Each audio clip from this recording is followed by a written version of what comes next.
وعلیکم السلام۔ جیسا کہ آپ کو معلوم ہے آج 10 رمضان المبارک ہے اور آج کا جو دن ہے یہ عشر رحمت کے حوالے سے آخری دن ہے رمضان المبارک کا، اور کل سے عشر مغفرت شروع ہونے جا رہا ہے اور انشاءاللہ ہم کل دوسرے عشرے میں داخل ہو جائیں گے۔ اور آج کے دن کی یہ مناسبت ہے، یہ اہمیت ہے کہ آج ہی کے دن حضرت خدیجہ الکبریٰ رضی اللہ تعالی عنہا کا انتقال ہوا ہے۔ اور آپ کو بتاتا جاؤں، حضرت خدیجہ الکبریٰ عرب دنیا کی ایک معزز، محترم اور صاحب ثروت خاتون تھی،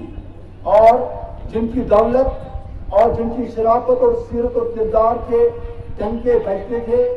اور ان کا جو نام اور نام نامی ہے وہ بہت اونچا اور بلند ہے۔ آپ کو یہ احساس ہے کہ آپ ہمارے آقا جناب محمد رسول اللہ صلی اللہ علیہ وسلم کی پہلی زوجہ محترمہ ہے۔ حضرت خدیجہ الکبریٰ جب بحیثیت تاجرہ اپنی زندگی گزار رہی تھی، ان کا ایک بزنس ہب تھا، یعنی وہ عرب میں مشہور و معروف تھی، اور انہوں نے اپنا مال تجارت کے لیے جناب محمد رسول اللہ صلی اللہ علیہ وسلم کو دیا تھا، اور وہ مال اس وقت دیا جب حضرت محمد صلی اللہ علیہ وسلم نے اعلان نبوت نہیں کیا تھا، اور جب رسول رحمت صلی اللہ علیہ وسلم نے وہ مال شام اور دوسرے علاقوں میں لے لیا تو وہاں سے اس کو بیچ کر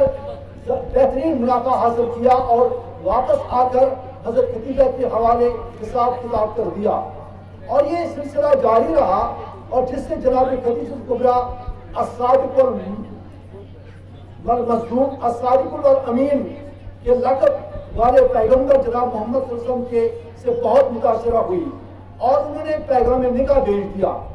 اور میں آپ کو بتاتا جاؤں، یہ اہم بات ہے کہ جو خدیجہ الکبریٰ اور جناب رسول رحمت صلی اللہ علیہ وسلم کا نکاح ہوا ہے، پہلے ایج کا معاملہ دیکھیے۔ حضرت خدیجہ کی عمر 40 سال ہے